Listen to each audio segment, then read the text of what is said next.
बृहस्पतिवार के व्रत की विधि। बृहस्पतिवार के दिन जो भी स्त्री पुरुष व्रत करें उनको चाहिए कि वह दिन में एक ही समय भोजन करें, क्योंकि बृहस्पतिश्वर भगवान का इस दिन पूजन होता है।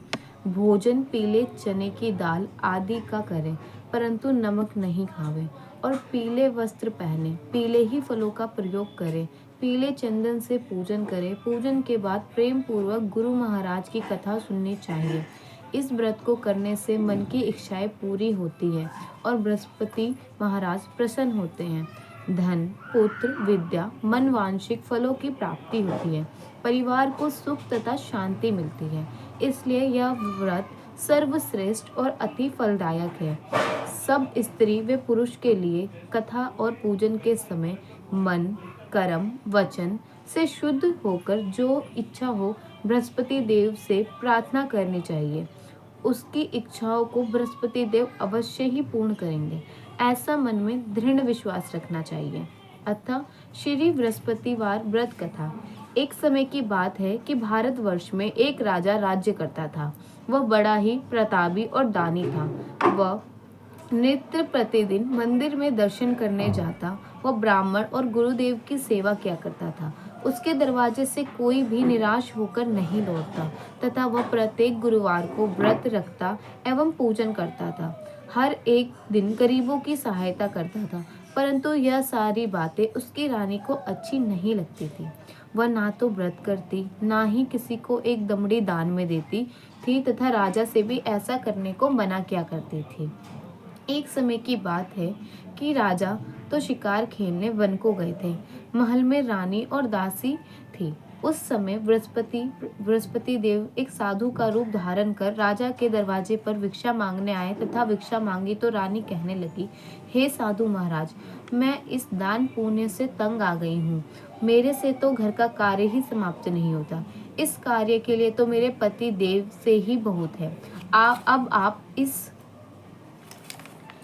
प्रकार की कृपया करें कि यह सब धन नष्ट हो जावे तथा मैं आराम से रह सकूं। साधु बोला, हे देवी, तुम तो बड़ी विचित्र हो। संतान और धन से कोई दुखी नहीं होता, इसको सभी चाहते हैं। पापी भी पुत्र की इच्छा करता है। यदि आपके पास धन अधिक है तो भूखे मनुष्यों को भोजन कराएं, प्याऊ लगवाओ, ब्राह्मण को दान दो, धर्मशाला बनवाओ, कुआं, तालाब, बावड़ी, बाग बगीचा आदि का निर्माण कराओ, निर्धन मनुष्य की सेवा करो तथा कुंवारी कन्याओं का विवाह कराओ और अनेक याज्ञ धर्म कर्म करो। इस कार्य को करने से आपका कुल और आपका नाम परलोक में सार्थक होगा एवं स्वर्ग की प्राप्ति होगी। परंतु वह रानी इन बातों से खुश न हुई। वह बोली, हे साधु महाराज, मुझे ऐसे धन की कोई आवश्यकता नहीं है जिसको और मनुष्यों को दान दूं तथा जिसको रखने उठाने में मेरा सारा समय बर्बाद हो जावे। साधु ने कहा, हे देवी, तुम्हारी ऐसी इच्छा है तो ऐसा ही होगा। मैं तुम्हें बताता हूँ, वैसा ही करना। बृहस्पतिवार के दिन घर को गोबर से लीपना, अपने केशों को धोना, केशों को धोते समय स्नान करना, राजा से कहना वह हजामत करवाए, भोजन में मांस मदिरा खाना, कपड़े धोबी के यहाँ धुलने को डालना। इस प्रकार 7 बृहस्पतिवार करने से तुम्हारा समस्त धन नष्ट हो जाएगा। ऐसा कहकर वह साधु महाराज वहां से अंतर ध्यान हो गए। रानी ने साधु के कहे अनुसार वैसा ही किया। 3 बृहस्पतिवार ही बीते थे कि इनका समस्त धन नष्ट हो गया और भोजन के लिए दोनों समय तरसने लगे, संसारिक भोजन से दुखी रहने लगे। तब वह राजा रानी से कहने लगा कि रानी, तुम यहीं रहो, मैं दूसरे देश को जाऊंगा, क्योंकि यहाँ पर मुझे सभी मनुष्य जानते हैं, इसलिए कोई कार्य नहीं कर सकता। देश चोरी परदेश भीख बराबर है। ऐसा कहकर राजा परदेश चला गया। वह जंगल को जाता और लकड़ी काट कर लाता और शहर में बेचता। इस तरह जीवन व्यतीत करने लगा। इधर राजा के घर रानी और दासी दुखी रहने लगी। किसी दिन भोजन मिलता और किसी दिन जल पीकर ही रह जाती थी। एक समय रानी और दासी को 7 रोज बिना भोजन के व्यतीत हो गए थे। तो रानी ने अपनी दासी से कहा, हे दासी, यहाँ पास में ही मेरी बहन रहती है।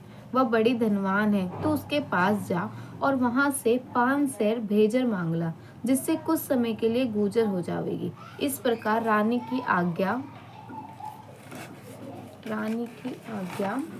मानकर दासी उसके बहन के पास गई। रानी की बहन उस समय पूजन कर रही थी, क्योंकि उस रोज बृहस्पतिवार था। जब दासी ने रानी की बहन को देखा और उससे बोली, हे बहन रानी, मुझे तुम्हारी बहन ने भेजा है, मेरे लिए 5 सेर भेजर दे दो।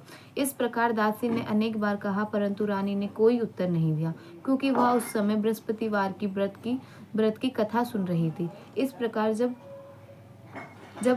दासी को कोई भी उत्तर नहीं मिला तो वह बहुत दुखी हुई एवं क्रोध में आई और लौटते हुए अपने गांव आ रानी के पास बोली, हे बहन, तुम्हारी बहन तो छोटे मनुष्य से बात ही नहीं करती है।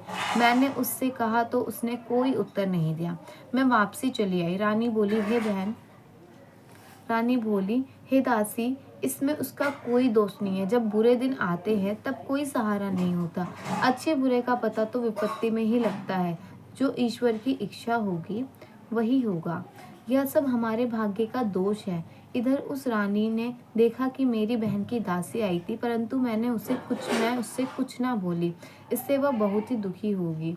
यह सोचकर कथा को सुनकर वह विष्णु भगवान का पूजन समाप्त कर वह रानी बहन के घर चल दी और जाकर अपनी बहन से कहने लगी कि हे बहन, मैं बृहस्पतिवार का व्रत की कथा सुन रही थी। तुम्हारी दासी गई थी, परंतु जब तक कथा होती है तब तक ना उठते हैं और ना ही बोलते हैं, इसलिए मैं ना बोली। कहो दासी क्यों गई थी? रानी बोली, बहन, तुम हमारे अनाज नहीं था। वैसे तुमसे कोई बात छिपी नहीं है, इस कारण मैंने दासी को तुम्हारे पास 5 सेर भेजर लाने के लिए भेजा था। रानी बोली, बहन देखो, बृहस्पति भगवान मनोकामना पूर्ण करते हैं। देखो, शायद तुम्हारे घर में अनाज रखा हो। इस प्रकार का वचन दिया। जब रानी ने सुना तो घर के अंदर गई। उसने देखा कि उसे घड़ा बेजर का भरा मिला। तब तो वह रानी और बादी बहुत खुश हुई और दासी कहने लगी, हे रानी, देखो, वैसे हमको जब नहीं मिलता है तो हम रोज ही व्रत करते हैं। इनसे व्रत की विधि और कथा पूछ ली जावे तो उसे हम किया करेंगे। तब उस रानी ने अपनी बहन से पूछा कि हे बहन, बृहस्पतिवार के व्रत की कथा, तब वह व्रत कैसे करना चाहिए? रानी की बहन ने कहा, गुरुवार के व्रत में चने की दाल मुनक्का से विष्णु भगवान के केले की जड़ में पूजन करे तथा दीपक जलावे, पीला भोजन करे। इस प्रकार करने से गुरु भगवान प्रसन्न होंगे, अन्न पुत्र धन देते हैं, मनोकामना पूर्ण करते हैं। इस प्रकार रानी और दासी दोनों ने निश्चय किया कि बृहस्पति भगवान का पूजन जरूर करेंगे। 7 रोज बाद जब बृहस्पतिवार आया तो उन्होंने व्रत रखा। घोड़सवार में जाकर चना गुड़ बीन लाई तथा उसकी दाल से केले की जड़ को तथा विष्णु भगवान का पूजन किया। अब भोजन पीला कहाँ से आवे? बेचारी बड़ी दुखी हुई, परंतु उन्होंने व्रत किया था, इस कारण गुरु भगवान प्रसन्न थे। 2 थालों में सुंदर पीला भोजन लेकर आए और दासी भोजन पाकर बड़ी प्रसन्न हुई और रानी से बोली, चलो रानी, भोजन करे। रानी ने इस विषय में कुछ नहीं पता था, इसलिए वह दासी से बोली, तू ही भोजन कर, क्योंकि तू हमारी व्यर्थ में हंसी उड़ाती है। दासी बोली, एक महात्मा भोजन दे गए हैं। रानी कहने लगी, वह महात्मा तेरे लिए दे गए हैं, तू ही भोजन कर। दासी ने कहा, वह महात्मा हमें दोनों के लिए भोजन 2 थालों में दे गए हैं, इसलिए हम और तुम दोनों एक साथ ही भोजन करेंगे। इस प्रकार रानी और वादी दोनों ने गुरु भगवान को नमस्कार कर भोजन प्रारंभ किया तथा अब प्रत्येक बृहस्पतिवार को गुरु भगवान का व्रत और पूजन, विष्णु भगवान का पूजन करने लगी। बृहस्पति भगवान की कृपा से फिर रानी और दासी के पास धन हो गया। रानी फिर उस प्रकार आलस्य करने लगी। तब दासी बोली, देखो रानी, तुम पहले भी इस प्रकार आलस्य करती थी, तुम्हें धन रखने में कष्ट होता था, इस कारण सभी धन नष्ट हो गया था। अब गुरु भगवान की कृपा से धन मिला है तो फिर तुम्हें आलस्य होता है। बड़ी मुसीबतों के बाद हमें यह धन पाया, इसलिए हम दान पुण्य करना चाहिए तथा भूखे मनुष्यों को भोजन करवाएं, प्याऊ लगवाएं, ब्राह्मणों को दान दो, कुआं, तालाब, बावड़ी आदि का निर्माण कराओ, मंदिर, पाठशाला बनवा दो, कुंवारी कन्याओं का विवाह कराओ, पितृ प्रसन्न होंगे तब रानी ने इसी प्रकार कर्म करना प्रारंभ किया तो काफ़ी यश फैलने लगा। एक दिन रानी और दासी विचार करने लगी, ना जाने राजा किस प्रकार होंगे, उनकी कोई खबर नहीं है। गुरु भगवान से उन्होंने प्रार्थना की और भगवान ने रात्रि में राजा के स्वप्न में कहा, हे राजा उठ, तेरी रानी तुझको याद करती है, अपने देश को जा।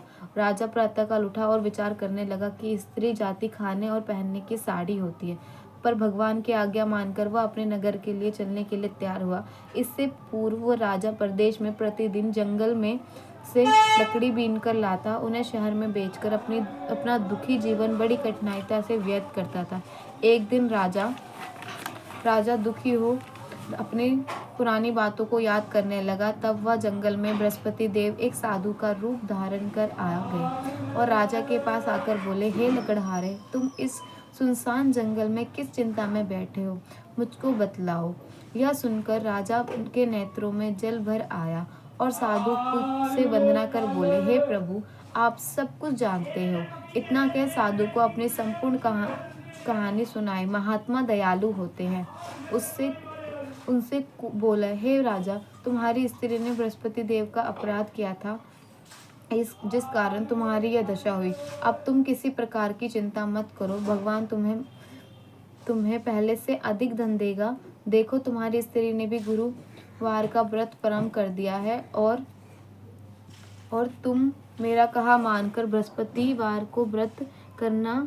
चने की दाल गुड़ जल के लोटे में डालकर केले का पूजन करो, फिर कथा कहो और सुनो, भगवान तेरी सभी मनोकामना पूर्ण करेंगे। साधु को प्रसन्न देख बोले, हे प्रभु, मुझे लकड़ी बेचकर इतना पैसा नहीं मिलता जिससे भोजन करने के उपरांत कुछ बचा सकूं। मैंने रात्रि में अपनी रानी को व्याकुल देखा था, मेरे पास कुछ नहीं है जिससे उसकी खबर ही मंगा सकूं। फिर मैं कौन सी कथा कहानी कहूँ, यह मुझको कुछ नहीं मालूम। नहीं, साधु ने कहा, हे राजा, तुम किसी बात की चिंता मत करो। बृहस्पतिवार के दिन तुम रोजाना की तरह लकड़ियां लेकर शहर को जाओ। तुम्हें रोज से दुगना धन प्राप्त होगा, जिससे तुम भली भांति भोजन कर लोगे तथा बृहस्पति देव की पूजा का सामान भी ले जाओगे।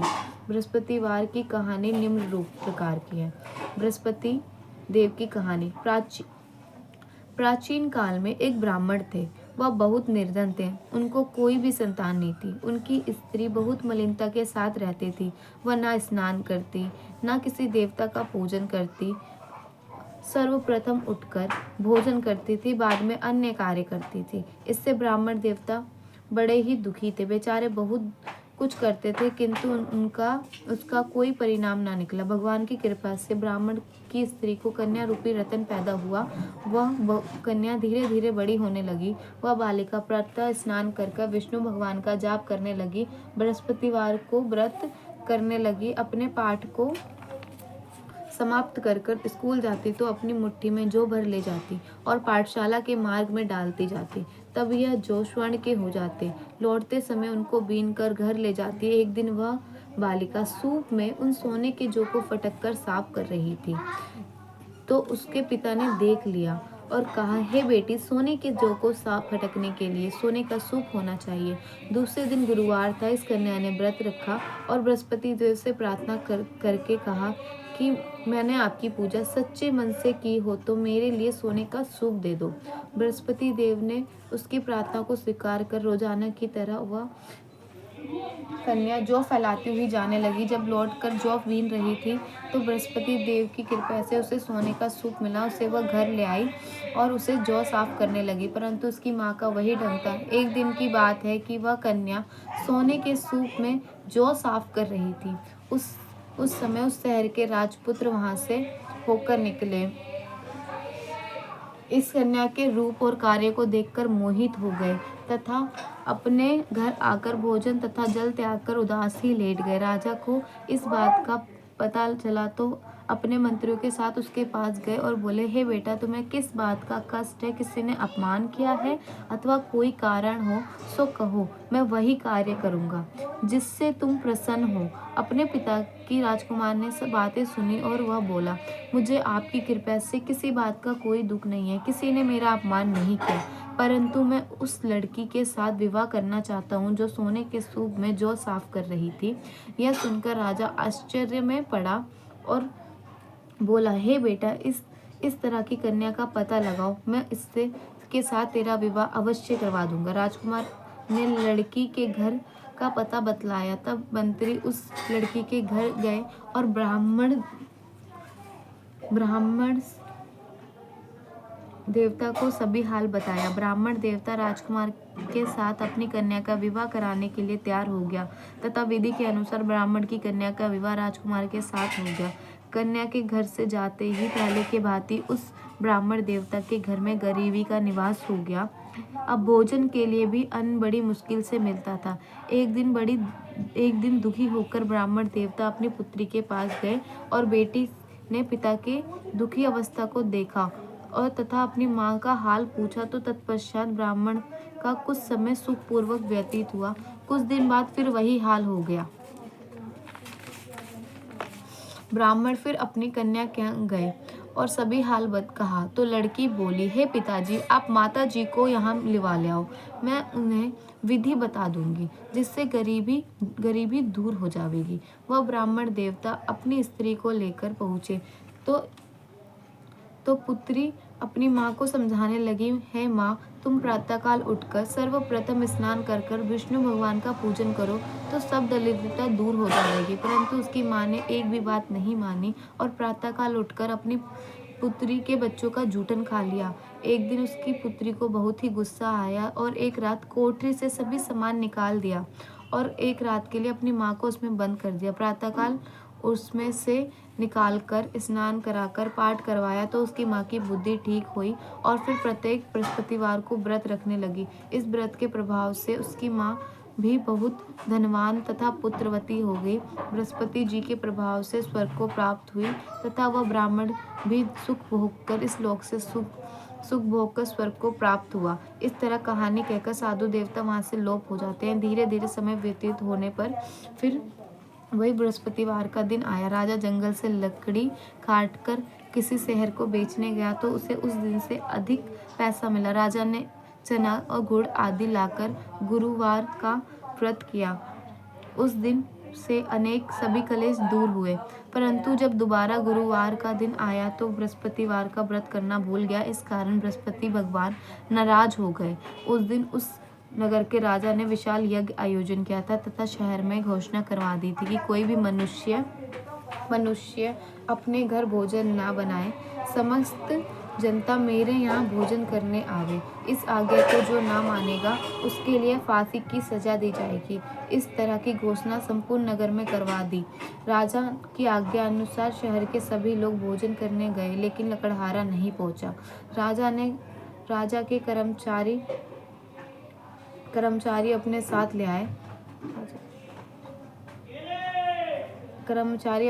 ले आए, ले जाकर भोजन कराया तो रानी की दृष्टि उस खूंटी पे पड़ी जिस पर उसका हार लटका था। वो वहां नहीं दिखाई दिया। रानी ने निश्चय किया कि मेरा हार इस मनुष्य ने चुरा लिया।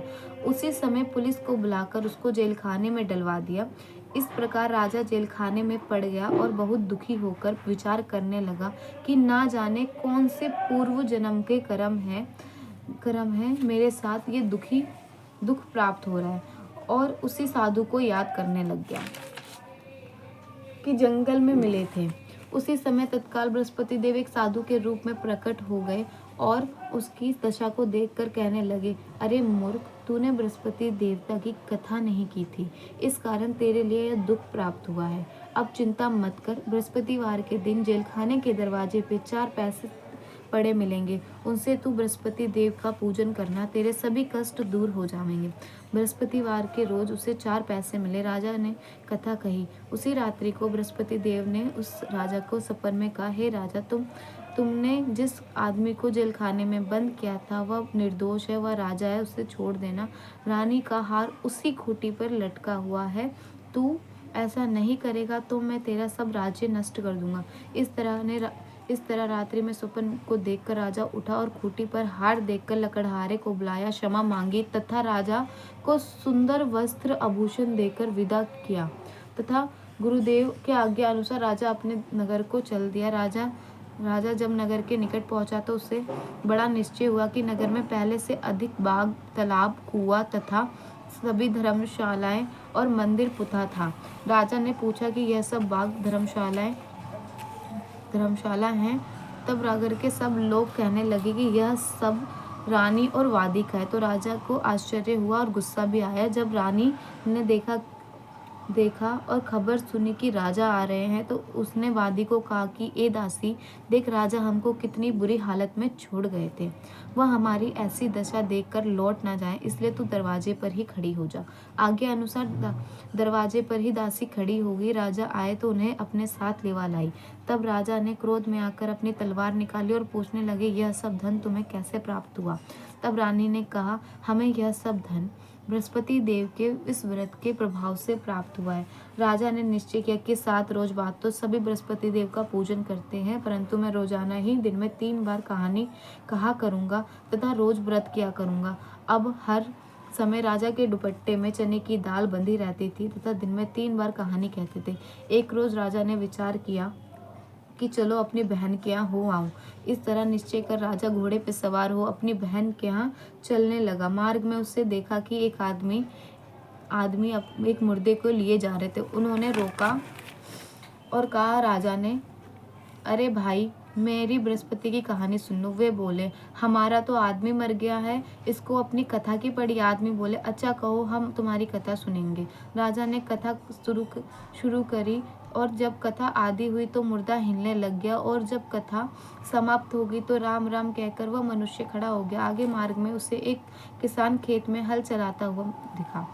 राजा ने उसे देखा और उससे बोला, अरे भाई, तुम मेरी बृहस्पतिवार की कथा सुनो। किसान बोला, जब तक मैं तेरी कथा सुनूंगा तब तक 4 हरैया जोत लूंगा। जा अपनी कथा किसी और को सुनाना।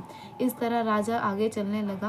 राजा के हटते ही बैल पछाड़ खाकर गिर गए तथा उसके पेट में बहुत ज्यादा दर्द होने लगा। उस समय उसकी माँ रोटी लेकर आई। उसने जब ये देखा तो अपने पुत्र से सभी हाल पूछा। बेटे ने सभी हाल बताया तो बुढ़िया दौड़ी घोड़सवार के पास गई और उसने बोला कि मैं तेरी कथा सुनूंगी, तू अपनी कथा मेरे खेत पर चलकर सुनाना। राजा ने बुढ़िया के खेत पर जाकर कथा कही, जिससे सुनते ही वह बैल खड़े हुए तथा किसान के पेट का दर्द बंद हो गया। राजा अपनी बहन के घर पहुंच गया।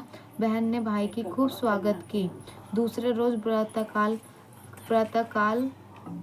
राजा जगा और वह देखा कि यहाँ सब लोग भोजन कर रहे हैं। राजा ने अपनी बहन से कहा कि ऐसा कोई मनुष्य है जिसने भोजन ना किया हो, मेरी बृहस्पतिवार की कथा सुन ले।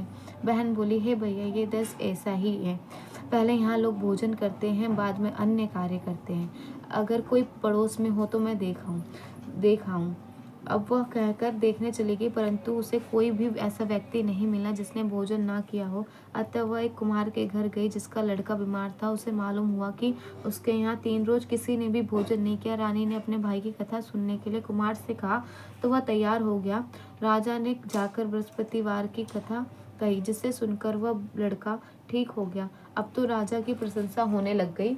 एक रोज राजा ने अपनी बहन से कहा कि हे बहन, हम अपने देश को जाएंगे, तुम भी तैयार हो जाओ। राजा की बहन ने अपनी सास से कहा। सास बोली, तू चली जाइयो, परंतु कोई लड़का मत ले जाइयो, क्योंकि तेरे भाई की कोई भी औलाद नहीं है। बहन ने अपने भैया से कहा, हे भैया, मैं तो चल लूंगी, परंतु कोई बालक नहीं जावेगा। राजा बोला, जब कोई बालक ही नहीं चलेगा तब तुम क्या ही करोगी? बड़े दुखी मन से राजा अपने नगर को लौटा। राजा ने अपनी रानी से कहा, हम निर्वंशी राजा हैं, हमारा मुंह देखने का कोई धर्म नहीं है और कुछ भोजन नहीं किया। रानी बोली, हे प्रभु, बृहस्पति देव ने हमें सब कुछ दिया है, हमें संतान अवश्य देंगे। उसी रात को बृहस्पति देव ने राजा के स्वप्न में कहा, हे राजा, उठ, तेरी रानी गर्भ सभी सोचों को त्याग दे, तेरी रानी गर्भ से। राजा को यह बात सुनकर बड़ी खुशी हुई। 9वें महीने में उसके गर्भ से एक सुंदर पुत्र पैदा हुआ। तब राजा बोला, हे रानी, स्त्री बिना भोजन के रह सकती है, बिना कहे नहीं रह सकती है।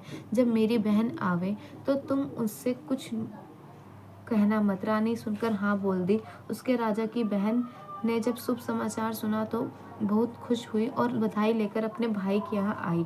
तभी रानी की कहा, घोड़ा चढ़कर तो नहीं आई हो, गधा चढ़ी आई हो। राजा की बहन बोली, भाभी मैं इस प्रकार नहीं कहती तो तुम्हें कोई औलाद नहीं मिलती। बृहस्पति देव ऐसे ही हैं, जैसे जिसके मन में कामनाएं हैं सभी को पूर्ण करते हैं। जो सद्भावना पूर्वक बृहस्पति देव का व्रत करते हैं एवं कथा पढ़ते हैं, वह सुनते हैं, दूसरों को सुनाते हैं, बृहस्पति देव उसकी सभी मनोकामनाओं को पूर्ण करते हैं। भगवान बृहस्पति देव उनकी सदैव रक्षा करते हैं। संसार में सद्भावना से भगवान का पूजन व्रत सच्चे हृदय से करते हैं तो उनकी सभी मनोकामना पूर्ण करते हैं। जैसे सच्ची भावना से रानी और राजा ने कथा कही, गुणगान किया तो उनकी सभी इच्छाओं को बृहस्पति देव ने पूर्ण किया। इसलिए सब कथा सुनने के बाद प्रसाद लेकर जाना चाहिए। हृदय से उनका मनन करते हुए जयकारा बोलना चाहिए।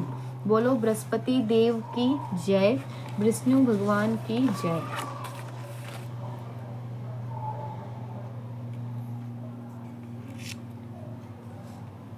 ओम जय बृहस्पति देवा, स्वामी जय बृहस्पति देवा।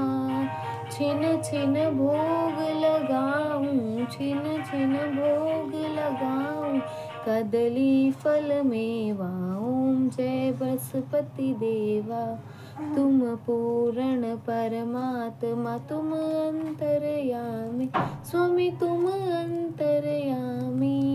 जगत पिता जगदीश्वर, जगत पिता जगदीश्वर, तुम सबके स्वामी।